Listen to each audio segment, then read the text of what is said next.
Now, from that undisclosed location, somewhere in the Western Hemisphere, it is time for Jesse P. And here he is. All right. I love that intro. That's Lee, baby, Michaels. Man, what a great intro. Yeah, man, he is so good at what he does. What a great voice he has. Man, he's got a great show here on the Power of Voices from 10 to 12 every day. Hey, it's me, Jesse T. I'm back on the radio with you on the air and everywhere. From the community to the world, it's good to have you along. Call in right now at 424-227-9461. We got an information-packed show right here. It is going to be a great show, and we want you to be a part of it. 424-227-9461. Start chiming in all around the world and the country. We want to see who checks in and where you're from. And my question to you today is, how is the weather at your place? What's going on with your weather situation here in California? It's kind of cloudy at times, a little bit of drizzle and rain, but for the most part, the sun is shining and the skies are blue. We had a little overcast throughout the Southern California area today as the sun sets over the beautiful Pacific Blue Ocean. Just want to know how the weather is at your spot. I was reading that it's really cold in Chicago, and it's getting cold everywhere. And it's raining and it's doing all kinds of stuff. So I'd like to know how you're dealing with that as we approach Christmas on this, of course, December 13th, 13, well, we got about, 12 days till Christmas? Wow, 12 days till Christmas, 2016. Whew, it is coming and going so fast. And hey, later on in this hour, I've got a story that I want you guys to watch. We're going to run a video on this gentleman. Santa is going to be checking in with us and telling us a heartwarming story. It is something that I promise you, ladies and gentlemen, if this doesn't touch your heart, then I just don't know what will. It is one of the most touching stories I have ever seen in video or read about. It certainly is up there in the top 10 for me around Christmas time and Santa. Now, if you've had children and you've had little ones, you know how fun it is at Christmas time for them. And you know how fun it is for you as well as a parent. And you know how much love and just amazement that young people can bring to your lives and fulfill you in such a way. And this story is really remarkable. We're going to be getting into that video here at the bottom of the hour, not too long away, about a half hour or so. So I want you to check that out, okay? A couple of things. Let's get some business out of the way right now. You can download our free app for the Power of Voices for Apple and Android as well. Go to www.thepowerofvoices.com. Also check out all the other great hosts and all the other great topics and information, news and sports and comedy. What a diverse, eclectic programming situation we have here. Just a little bit for everybody. And I invite you to check out. You'll find your favorite shows there, of course. And you can also check us at www.aventertainmentlive.com. That is the home base foundation of AV TV Live and our digital TV broadcasting network in cooperation with thepowerofvoices.com and their global radio network. It is growing very, very fast. And we want you to be a part of it because really, my friends, we're here to get good information out to you.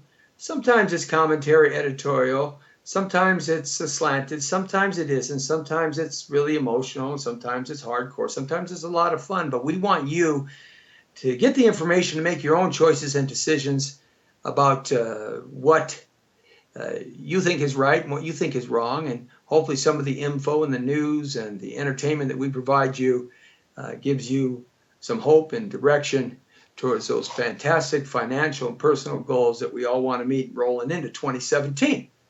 424-227-9461. We welcome a call or two if you want to. Also chime in and let us know where you're from, what your name is, and how's the weather where you're at. Now, sometimes writing is a little bit small for me, so I have my trusty magnifying Mr. Magoo glass. You see?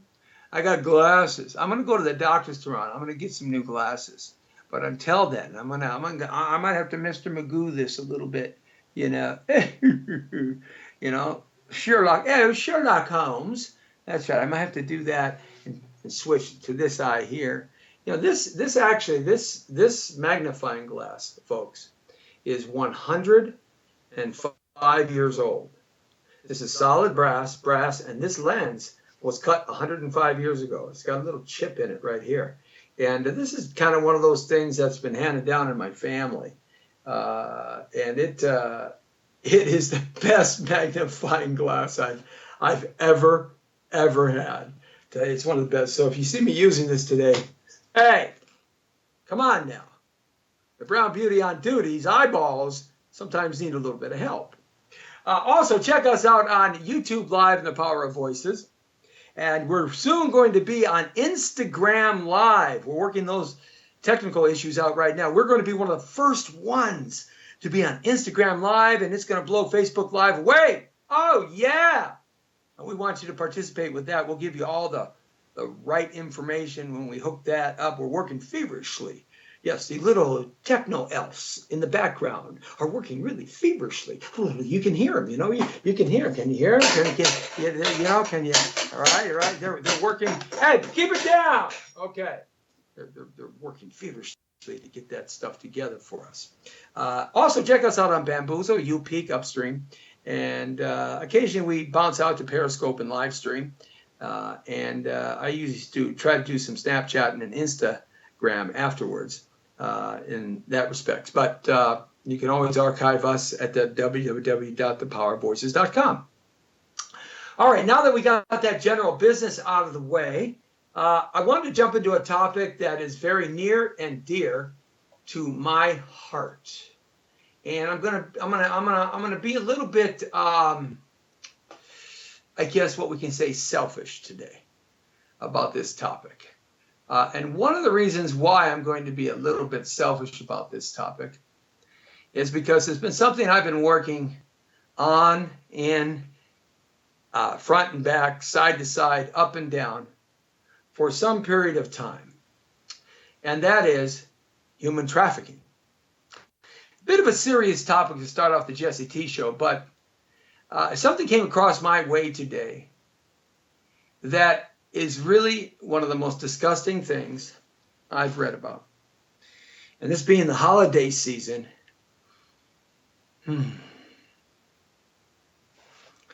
it really bothers me. So no better way to jump into this is to jump into it.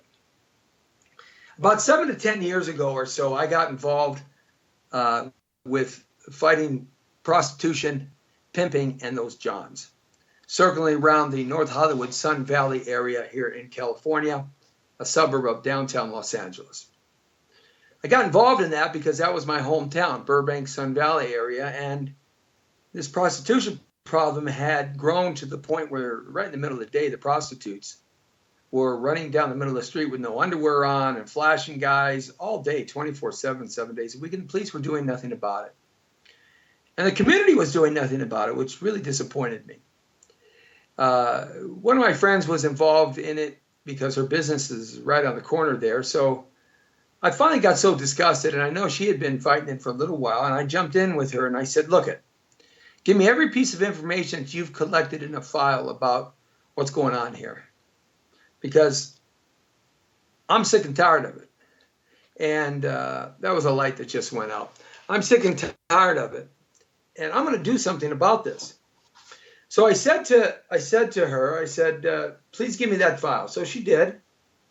And so what I did is I started putting some things together with the people that I know in the political arenas and, of course, the media arenas and, of course, some of the other places with the homeowners and the business owners, because I sold a lot of real estate around that area for decades and decades and decades. I had a campaign of door knocking, every day, so I could get information out and disseminate it face to face, mouth to mouth, ear to ear, belly to belly, hand to hand. So it wasn't sterile. It was like, I made your gut feel about what I was talking about. So I started jumping into this with her assistance and many others, and about 100-year problem that existed in this particular area of Lancashire and San Fernando Road in the San Fernando Valley, we were able to eradicate in less than 5 years. Now, when I mean eradicate, I mean really knock down to the point where it was very, very manageable, and they went away. They went away over to the Sepulveda Boulevard area, which is now just rat infested with these low-life varmints, these pimps. We were also had the opportunity to kind of shift the way the political agenda, legislation, and the police and the public thought about prostitutes. You see, folks, prostitutes really have been people that have been abducted in some way, some manner, somehow. Kidnapped, knocked on the head, raped, beat up, drugged, intimidated, all kinds of disgusting things. Or they may have been people living on the street, into drugs, alcohol, or whatnot. But abducted, no less. Any way you get abducted into something like that, you don't wake up one day and say, hey, I'm going to be a prostitute. I'm going to walk the streets, and I'm going to do escort service and be in porno movies, right? That just doesn't happen in a normal, healthy individual. And not only is it girls, it's boys too. And it's women and men. Unfortunately, most of it is directed towards girls under the age of 18, specifically really under the age of 16, all the way down to the age of 6 and younger. So we were able to turn the corner and call these people victims. It took about 5 years for the powers to be to really realize that prostitutes are victims. They're victims of human trafficking. That's what they are. So when we made that bridge and was able to walk across it, that's when things started to change in the Los Angeles area. Councilwoman Mary Martinez got on board in our particular district over there in the Northeast San Fernando Valley, and she jumped on board with it, which is good because now we had an insider on the city council of the city of Los Angeles. And so with that, we were able to discuss heavily with all the law enforcement agencies. We're talking FBI, DEA, immigration. We're talking about Vice, LAPD, LA County Sheriffs, many groups of law enforcement.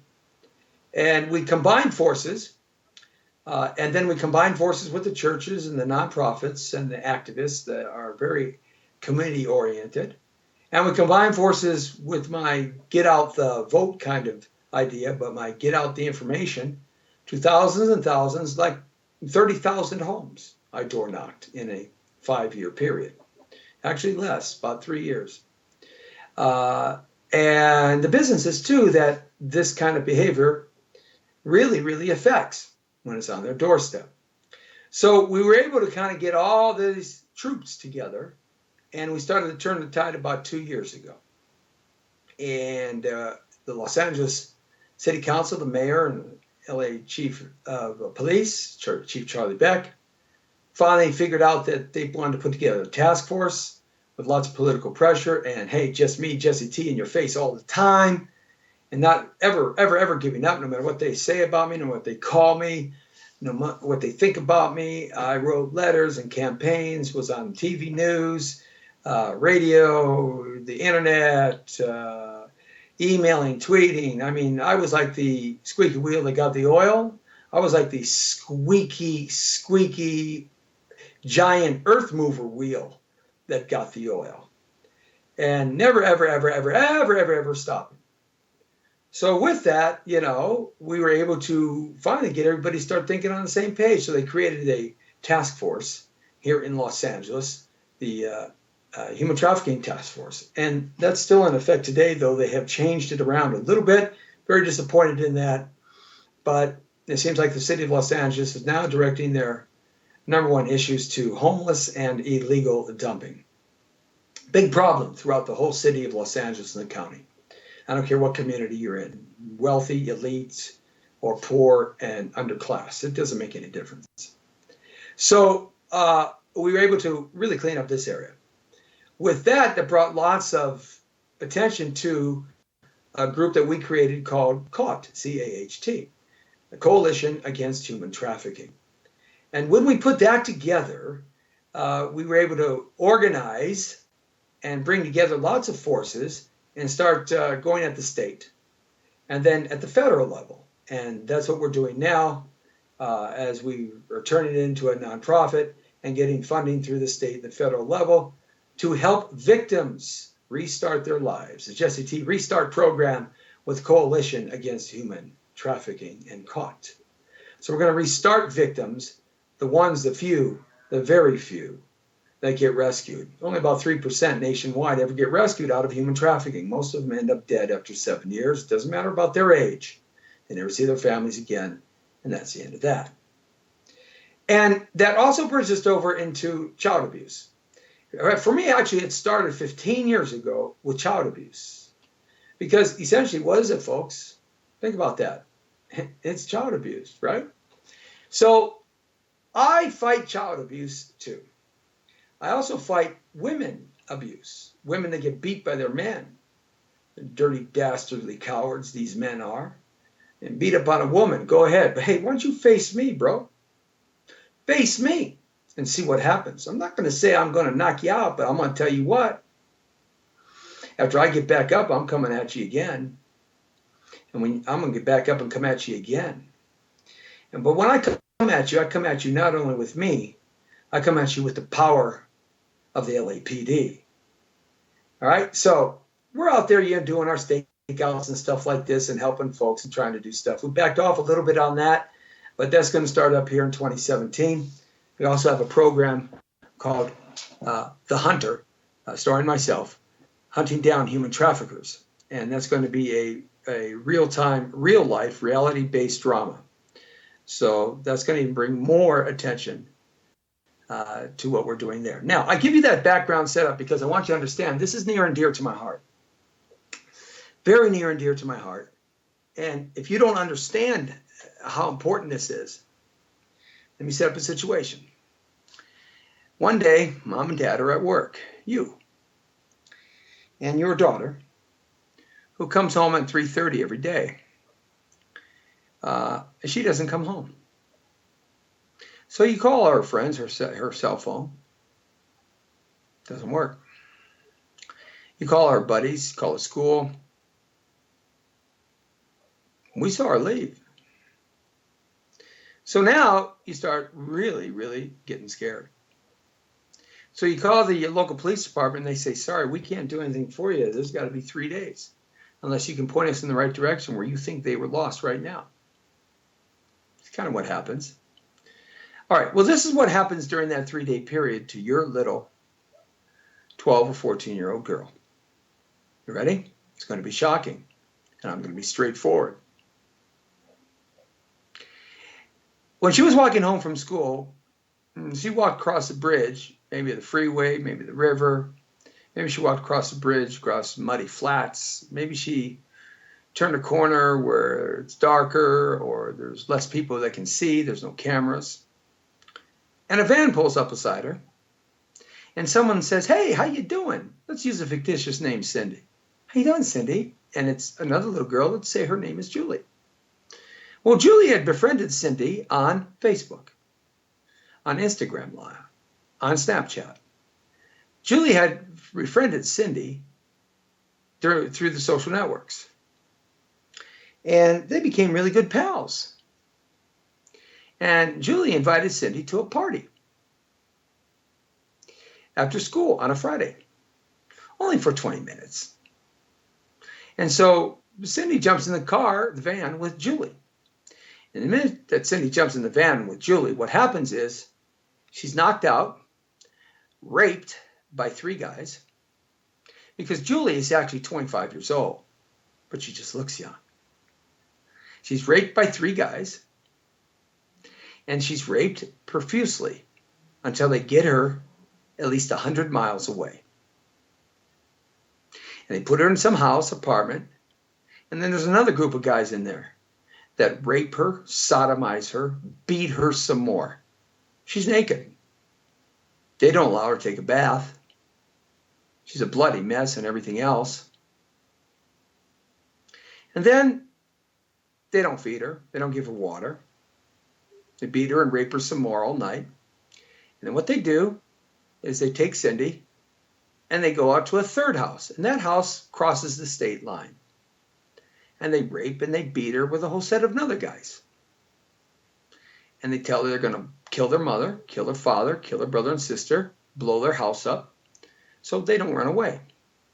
They don't feed them. They don't let them take a bath.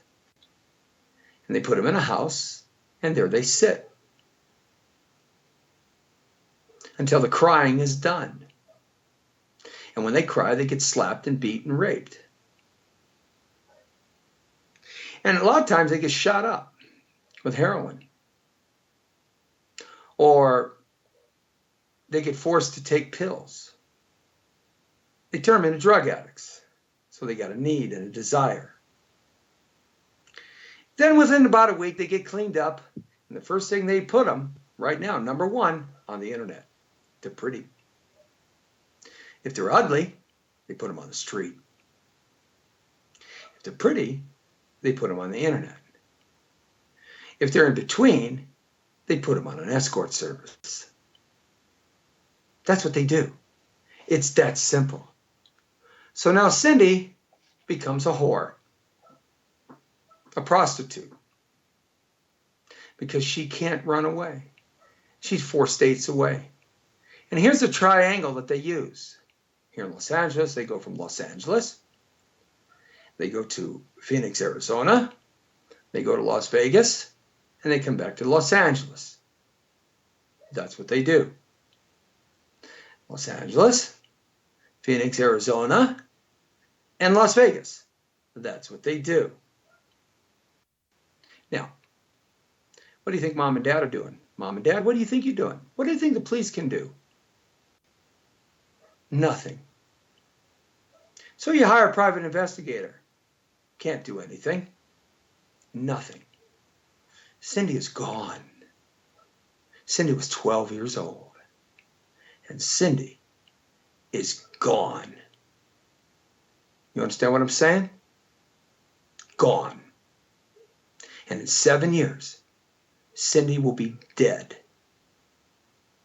She might even be cut up, gutted, and her body parts sold around the world in the black market of organ selling.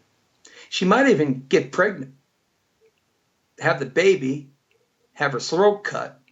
The baby is sold in the black market of baby selling. You think I'm lying? You think I'm telling stories?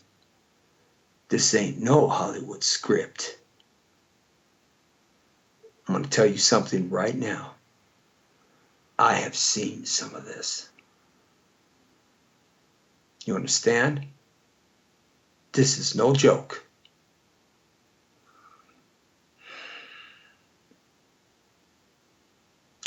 So I was reading a story today about some child abusers, rat bastards. And I want to take a .45 and put it to their head and shoot them on the spot, but you can't do that. So, parents of twin baby girls in Oklahoma charged in alleged worst case of child abuse authorities have ever seen. Whew. Saying hi to Jeff Langton. Thanks a lot for chiming in. Saying hi to Jesse Andrew. Thanks a lot for chiming in. That's my son. Proud of him.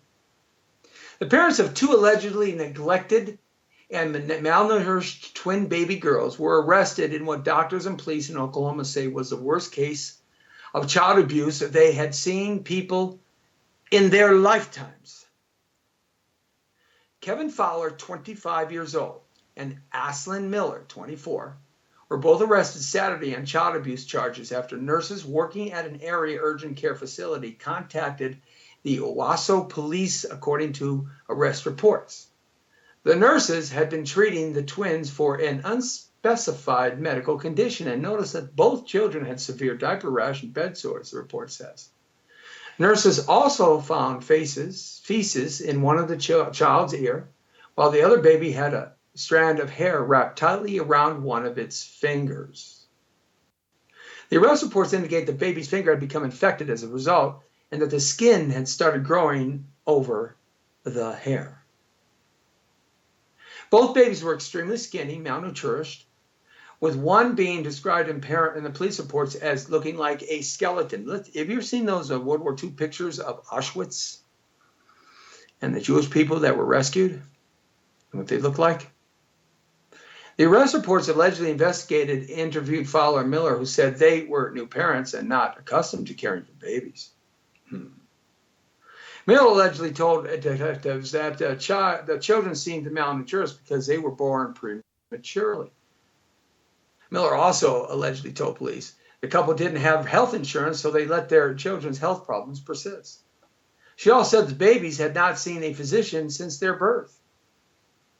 Miller and Fowler were released after a $50,000 bond, jail records show. Miller and Fowler were not returned. The babies weren't. Court officials did not know whether either defendant had retained legal counsel. Both girls had been removed from their parents' custody. Now, that story further goes on to say that the babies were sexually abused. Twin baby girls. That the babies had broken bones, skull fractures. That the babies were bleeding internally.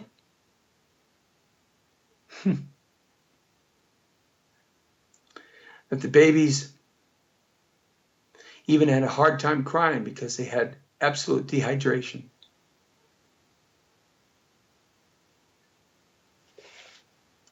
And let me tell you something. That's why I couldn't be a police officer. Had that happened, I'd have shot him right on the spot. Miller and Fowler. I'll be honest with you, I can't help but being me, Jesse T.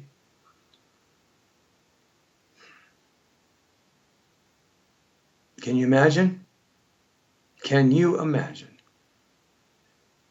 This is why we started the Coalition Against Human Trafficking, Pimping, Abuse. This is why I fight the fight. We are at epidemic levels in this country of abuse and human trafficking and sexual exploitation. And you have to do something about it. Something. Because if you don't, you're turning your back on those that cannot protect themselves. And I hope and pray, as God is my witness today, that never happens to you and your children or anybody you know. I'm going to play a video right now that talks about one man's goodness.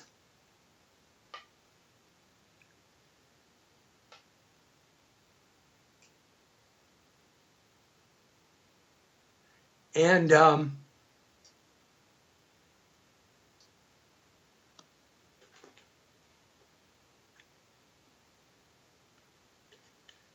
his name is Santa. Listen to his compelling story and ask yourself, how can I help?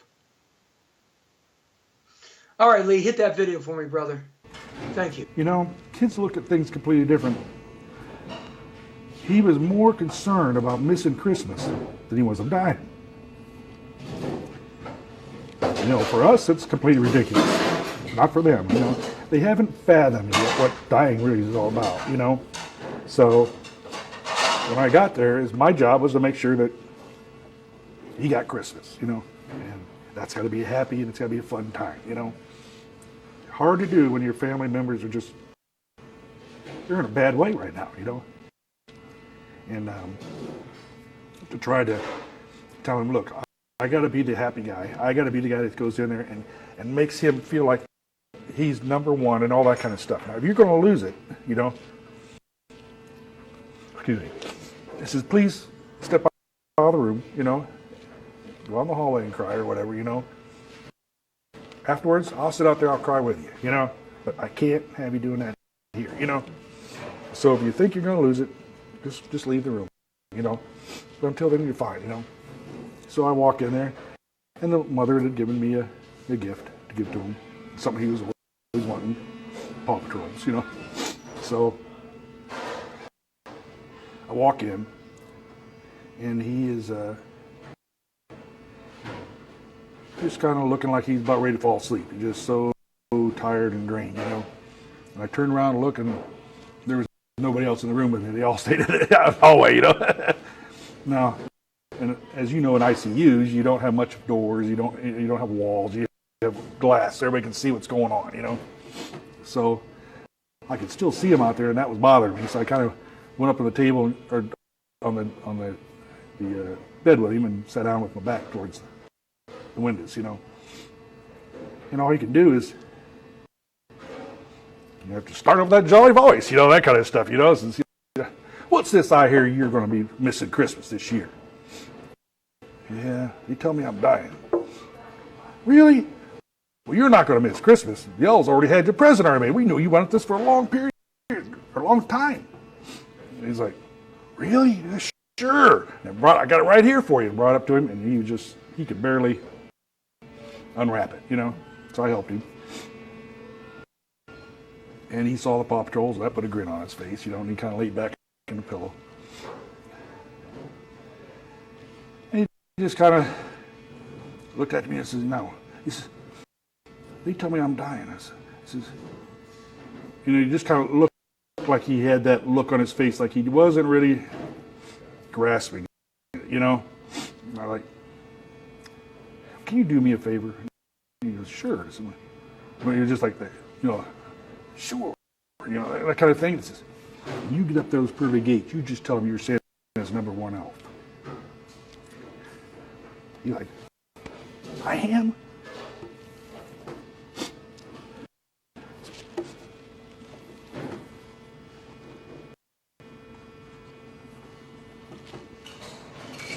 You sure are.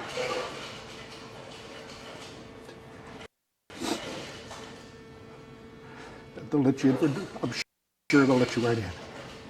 He goes, they will? I know it. So he just came up and gave me a big hug. I had to hold him and he just kind of looked up at me and he says, Santa, can you help me?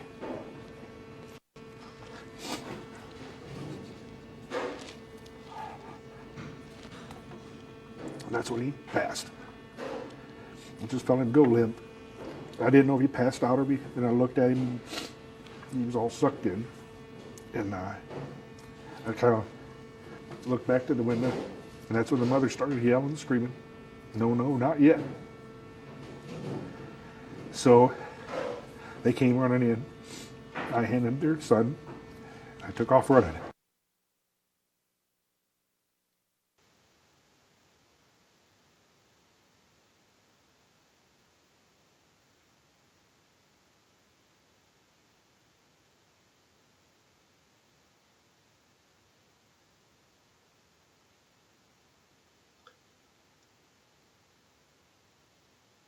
Lee, if you can, play that song.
Jesse and Jim Show. 5 to 5 every day from 5 to 6 on www.thepowerofvoices.com. Of course, we're on the air and everywhere, from the community to the world, and if that doesn't touch you, I don't know what will. Just a quick little backlog. He left the hospital, the gentleman from Tennessee who plays Santa and actually has a real beard like Santa, after he handed the child who died in his arms to the parents. He left, barely made it home, cried all the way. He was going to not do Santa anymore. This was his last one. But after that experience, he found out that he made one little child, one little boy who was terminally ill and died in his arms, wish come true. Got to meet Santa. And Santa said, it's going to be okay.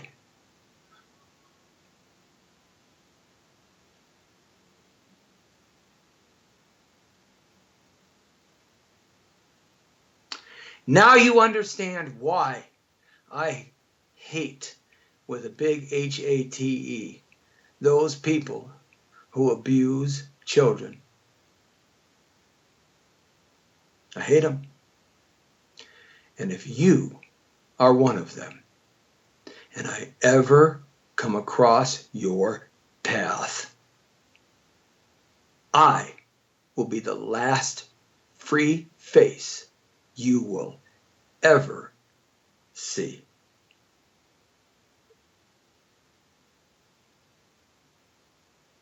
Coalition Against Human Trafficking, we will catch you, and you will be caught.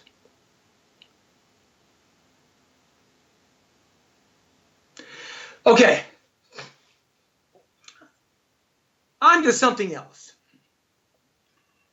As we cross the threshold, a little past the half-hour mark, around America, hopefully you're doing what you're doing and you're feeling good about what's happening in this country. Under President-elect Trump, who's not even president yet, so much positive things are happening. The Dow almost hit 20,000 today. Rex Tillerson is the new Secretary of State.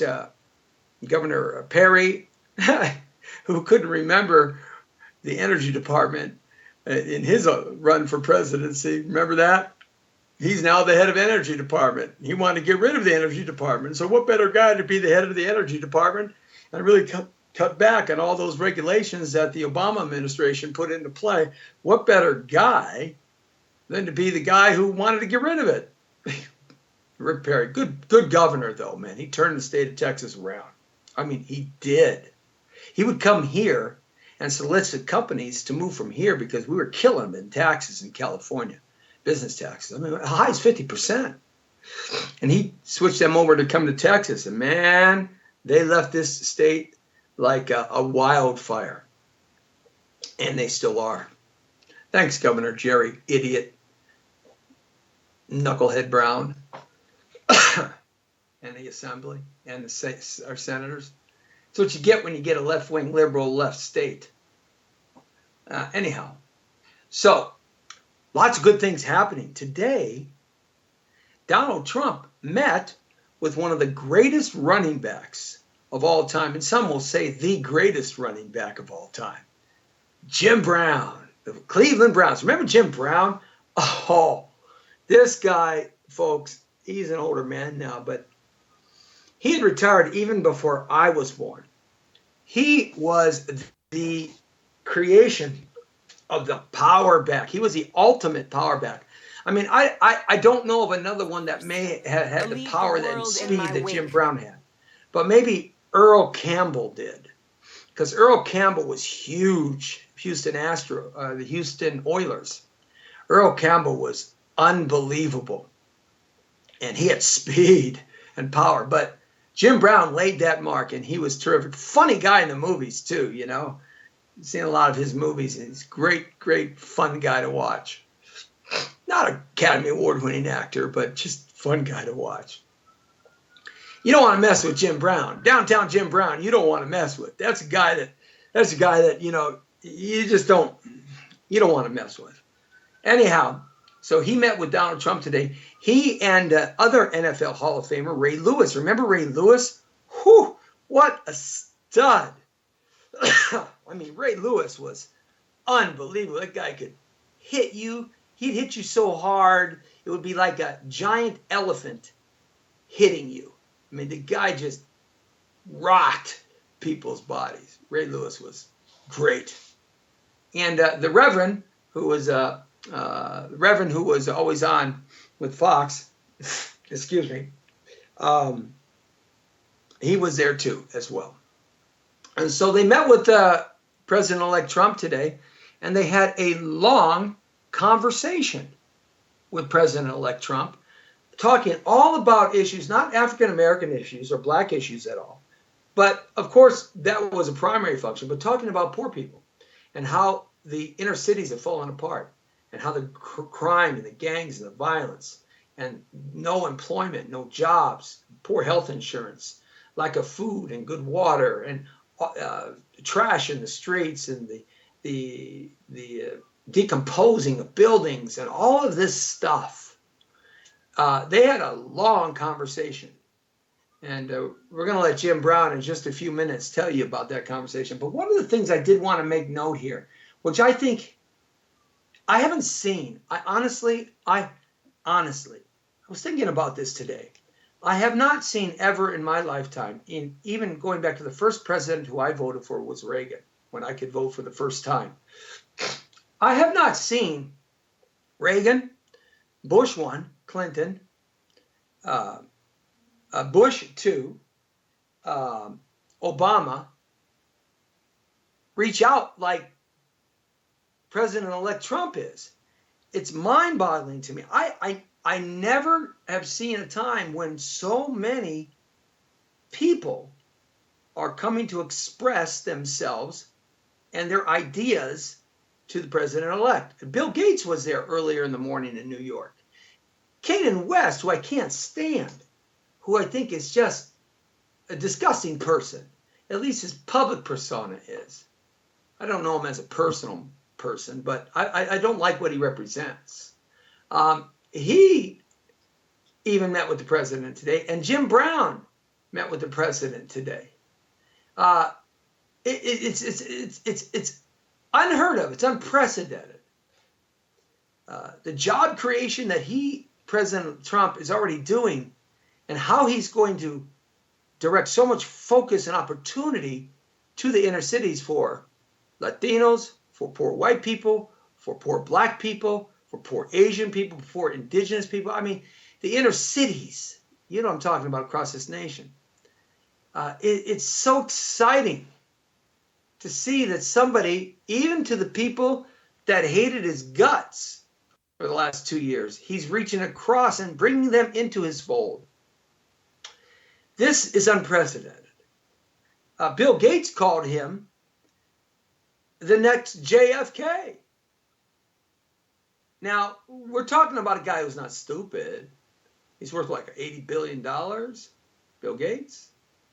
But people are saying right now that Trump is really trying to figure out great working models that can not redistribute wealth, but create wealth in the private sector. Not that we all get taxed to death, like Hillary Clinton wanted to do a 35% tax rate, but our taxes drop. But yet, private sector, participates as well as the people that live in these areas. It's just astonishing to me. And so, this meeting that Jim Brown had, and Ray Lewis and the Reverend had with Donald Trump today, was almost unprecedented. And to hear Jim Brown speak on CNN, Well, the one thing I did notice, watch the anchor woman. You know, CNN is, of course, opposite of everything that Trump is saying. But watch the anchor woman. This is why media is so biased. And we aren't here on the Jesse T Show. I call it as I see it. But the anchor woman really didn't know how to handle Jim Brown at all. She was kind of bewildered on how to interview Jim Brown. Watch her reaction. Unbelievable. So, Lee, if we have that rolling or set up and ready to go, I know we're coming into it a little bit early. For those of you who don't start it yet, Lee, for those of you who can check us out on facebook.com/Jesse Terrero, you can see the video feed. And for those of you who are watching us right here, right now, directly and live on facebook.com/Jesse Terrero or the Power of Voices or YouTube Live, you can see the video feed. I'm going to play the audio feed right now for those viewers who are watching us on my system right here. So I'll be unplugging this as soon as Lee starts that up. So play that Jim Brown interview, Lee. I appreciate it. And when you start, I'll stop talking. So I'll just kind of back away from it. Jim Brown, when you support Hillary Clinton. Yes, I did. What brought you to Trump Tower? This guy? Well, I'll tell you, the President of the United States brought me, my president. You know, that's he won it fair and square. He's going to be our man for the next 4 years at least, probably 8. And he's amenable to listening to people who did not vote for him. He listened to you. You told me in commercial break that you all were in there for a long time. Yes. What did you talk about and what did you ask of him? We're talking about making America a better country. We talked about the poor people. We talked about African American people. We talked about education, getting rid of violence, dealing with economic development realistically, and how to work together. You know, people listening to these NFL greats and the pastor being in this room, I mean, that's a stellar, lineup of men. But when you're thinking about those who voted for Mr. Trump and the working class and middle America, and certainly you have fought on behalf of a lot of those people for your lifetime, but speak to those people in this country who feel like they're not being listened to and they're not being represented. Well, you almost have the wrong guy. See, I look like a bourgeoisie and middle class, but I've been out there for many, many years in the ghettos across this country. The American program concentrates on being in the community, developing leadership in that community, teaching life skills to those individuals, and teach them how to deal with responsibility of self-determination and how to gain success over working hard and working intelligently. So we're not bourgeoisie, we're not above the people, we are a part of the people.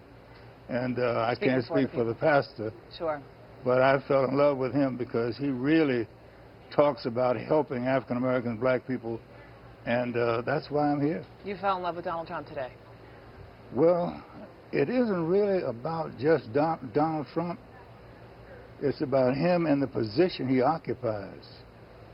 That position is considered the most important person in the world. The most powerful person in the world is supposed to be our president. When he goes through what he went through to become the president, he got my admiration because no one gave him a chance. You know, they called him names. People that called him names when he won, he reached back and brought them along with him. He held no grudges. So who am I to say that I played quarterback when I only played running back? I don't know everything, and I don't try to address everything. But the reception I got today from him, I'll always remember that, because he listened to us, and he knows that we can bring something to him to help the people of this country. Is that a speech? No, I appreciate you coming through. just an amazing diatribe back and forth there. Amazing discussion there on CNN. I'm sure the producers and directors back in the control room were scratching their heads, thinking, "Oh no, wait a minute. We got the great Jim Brown here. You know, we can't shut him down." They let him go, and the anchor, who has a little earbud in her ear, was probably getting all kinds of signals of how to cut him short and stop him. I guarantee it. I've been in TV. That's what happens. And she just couldn't.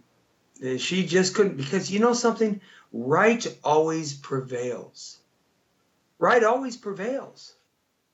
When a man is speaking truth from his heart or soul, a woman, or speaking truth from their heart and soul, and it's right coming from them, it prevails. You feel the passion and the understanding and the intelligence that Jim Brown is bestowing upon us, the information. It's unbelievable. It really is. And I'm so thankful that so many black folks, African Americans, got it. You know, I've said in the past that the election was won primarily because the focus was on the middle class, primarily white Caucasians, middle class African Americans, Latinos. They just get tired of getting beat up, gotten tired of being called racists and the finger pointing at them. And after 40 years of that, like in the movie Network, I can't take it anymore. I can't take it anymore. I'm going to do something about it. And the revolt of the Tea Party a few years ago should have gave the indication, because this was just an extension of that. The middle-class American got tired of it, got tired of the political inside the Washington Beltway bureaucrats. This is why Trump is hiring and appointing all these cabinet members that are outside the box for the most part, because it's a fresh attitude. And that's what's exciting the world.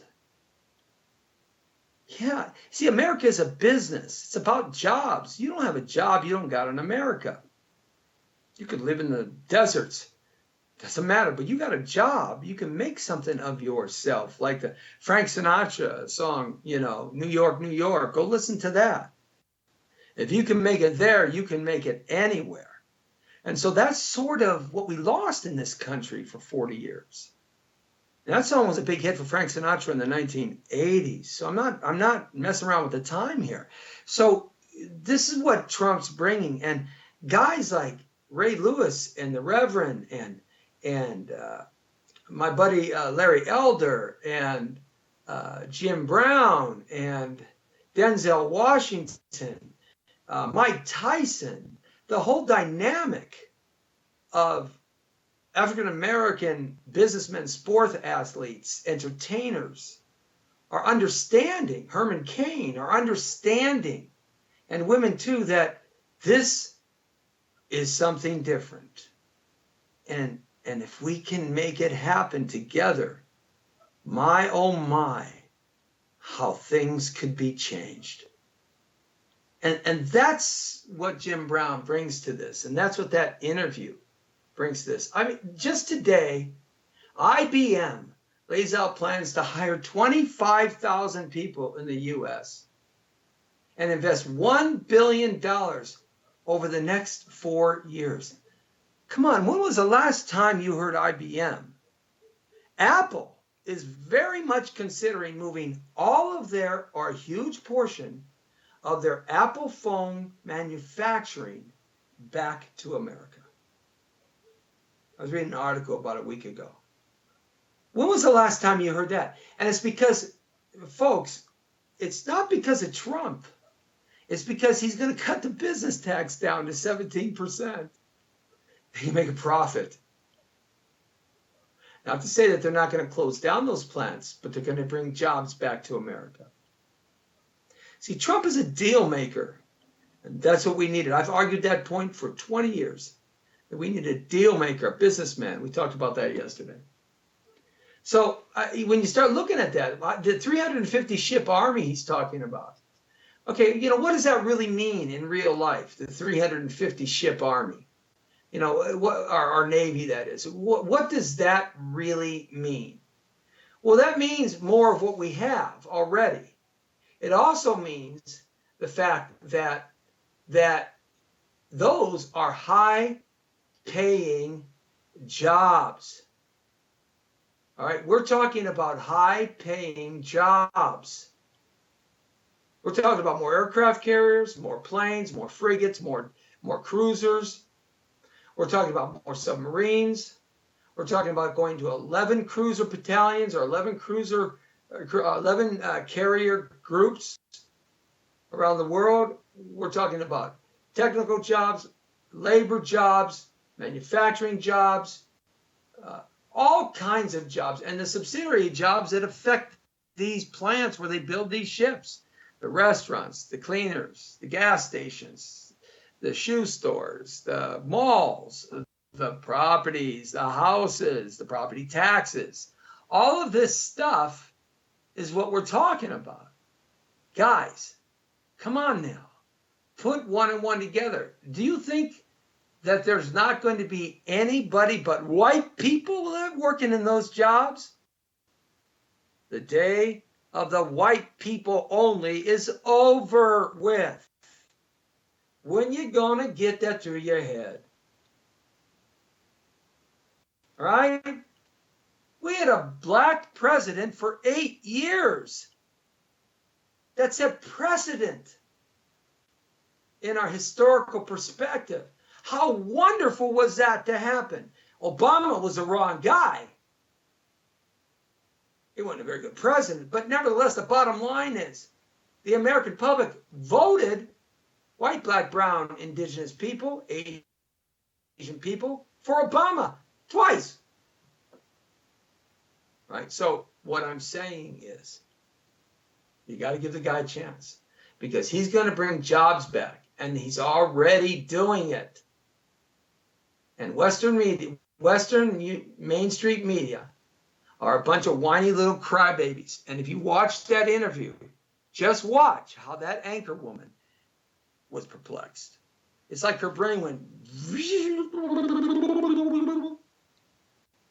All right, now tomorrow we got a great show lined up. It's Wednesday, halfway through the week on the Jesse T Show, live at 5 right here as you enter the world according to Guerrero every day. Tomorrow we got Real Estate Wednesday, and we got jobs. I got a job for you, and man, do I got great jobs. I told you I was going to get some great jobs for you. I'm talking about $100,000 a year jobs, okay? And I got jobs, all kinds of jobs to report about. So tomorrow, tune in from 5 to 6 right here on the Jesse T Show. Every day, Monday through Friday, right here in beautiful Southern California, broadcasting on the air and everywhere from the community to the world. Hey, thanks a lot for joining us and chiming in, everybody. Thanks a lot for participating. Pass the word, share it, and look for us on Instagram Live. We're coming.